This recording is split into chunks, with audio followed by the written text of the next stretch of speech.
Куры на свободном выгуле без ограждения доставляют многочисленные неудобства. Они могут пойти туда, куда не нужно, например, в огород. Они несут яйца в таких местах, где их можно найти только случайно. Ну и следить за хищниками труднее, когда куры рассредоточены. В то же время при строительстве постоянного загона отпадает возможность уничтожать траву с помощью кур. Поэтому я решил использовать переносной быстросооружаемый загон. Сейчас на рынке появилась пластиковая сетка, которая дешевле рабицы. Высота ее может быть различной, я использую метровую. Несколько металлических прутов по периметру просовываю через ячейки и вбиваю в землю. Еще в нескольких местах пришпиливаю сетку к земле. Вот и все. Первоначально предполагал сверху перекрыть такой же сеткой, но, как оказалось, мои куры даже не пытаются перелететь через ограждение. Но такое не прокатит со всеми курами.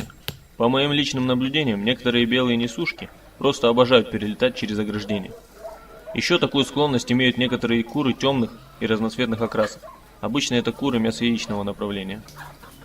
Вместо крыши можно просто использовать сетку 2-метровой высоты. Дело в том, что при перекрытии верха становится невозможным произвольно менять форму загона. При переносе на новое место я могу вытягивать и закруглять загон как угодно, в зависимости от ландшафта.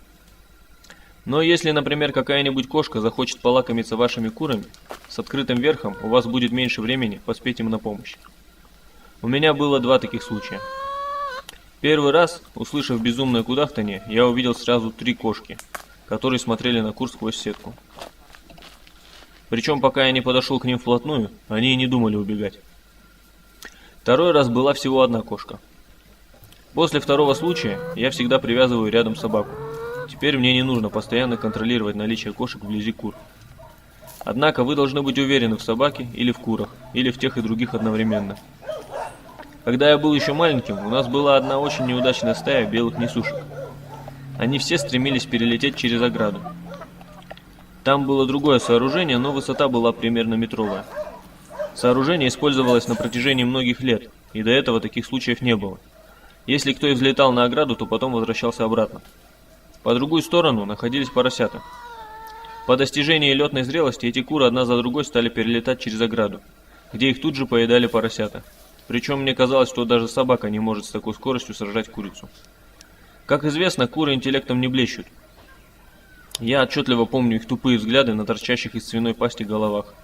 По-моему, до самого конца они так и не понимали, что происходит. А другие по ту сторону смотрели и ничему не учились. Тогда пришлось срочно поднимать высоту заграждения. Сейчас у меня подрастают белые ломаны, и я вижу, что просто ходить по земле они не собираются. Поэтому для них придется сделать другой загон. О недостатках. Среди этой стаи коричневых хайлайнов есть отдельные особи, которые не ладят между собой. При клеточном содержании я их просто рассаживаю в разные клетки. Здесь же им приходится быть вместе, и слабым приходится постоянно бегать. В целом все приспосабливаются. Но одна курица абсолютно не выдерживает нахождения внутри этого загона с другими, и после нескольких минут напряженного бега она обычно вылетает из него. Причем изначально ее никто не трогает. Она сама начинает носиться по загону, чем привлекает внимание всех кур, которые начинают ее клевать. Я оставил попытки адаптировать ее. В последнее время также начался расклев в области клоаки. Обычно такое происходит с белыми несушками при клеточном содержании. В этой коричневой стае были проблемы с выщипыванием пуха курами при клеточном содержании. Расклев же начался именно при содержании в загоне, но не сразу, а в середине лета. Я в большей степени использую такой загон для очистки необработанных территорий от травы. После кур новая трава вырастает гораздо позже, чем после прополки. К тому же это не требует никаких физических усилий. А учитывая, что эта местность изобилует клещами, уничтожение травы является для меня весьма важной задачей, в которой куры оказывают мне помощь.